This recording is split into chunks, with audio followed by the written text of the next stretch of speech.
Hi my plain Janes and welcome back to my channel. So this is going to be a fairly simple set. I am trying out Beetle's blooming gel. So we are going to create some croc lines or crocodile pattern nails. And I have my top coat and base coat from Beetle's. We're going to be using the Sunbow yellow and Beetle's neon orange because these are going to be neon colored. And I'm excited about this blooming gel because I don't know if you guys remember in my tortoise tutorial video or the one I recreated from another video I watched, I did not have blooming gel and I'm just using top coat, and it was very heavy. You like cannot be heavy-handed when doing that method. But I went out and got me some blooming gel, and I will say it did not disappoint. It did not disappoint at all. I'm in love with blooming gel. I love blooming gel.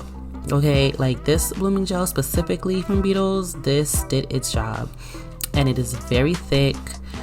I actually kind of like how it smells. It's not weird. I like how it smells.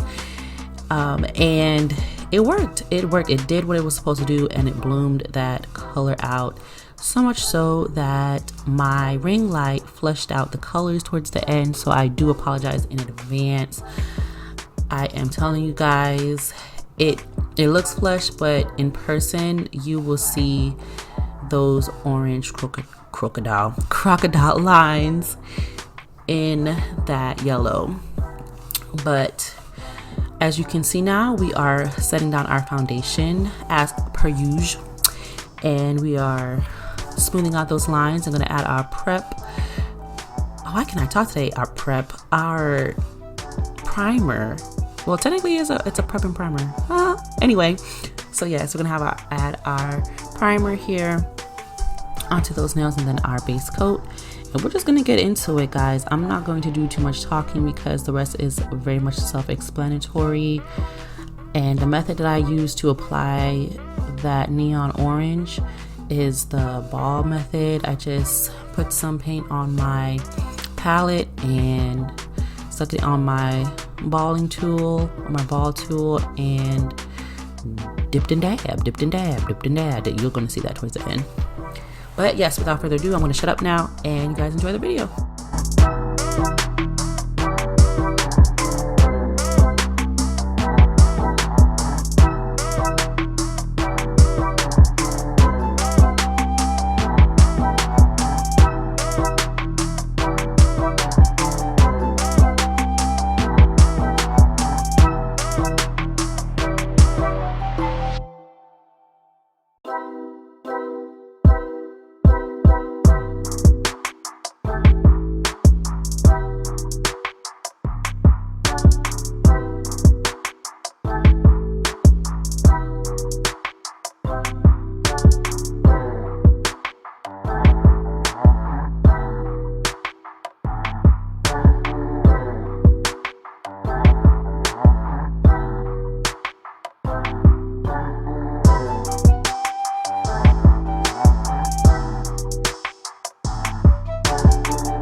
Like I said earlier, I'm using my ball tool to apply that orange. And as you can see, the orange is showing up just like that. But once it starts to bloom, it blooms out, it thins out. But when my ring light hits it, it's like, where you at? So I definitely am going to try to do different colors, maybe more, not necessarily pigmented, but darker colors against light colors. Instead of two brights, have one bright and one a little darker, just so that effect can show up a little bit more. But I am going to do a lot more of these and put it on my Etsy shop. But for now, these are going to be the neon Crocs.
And this is the final look, guys. Like I said earlier, my ring light was flushing this thing out. Like, I even tried to change the lighting, try to dim it. It's like, yeah, it's flushed in that light. But I can tell you, like I said, in person, it shows up, okay? It shows up. I kid you not. Like, it does, I promise. And even here, like, you can still see bits of it. And like I said, the blooming gel did what it was supposed to do. It bloomed the bleep out of it. Okay, so it did its job. It gave what it was supposed to give. And yeah, that's the finished look. Let me know what you guys think about this in the comments below. Please don't forget to subscribe, click that notification bell, and visit my Etsy shop, guys. Thank you guys so much for watching, and I'll see you guys next time. Bye.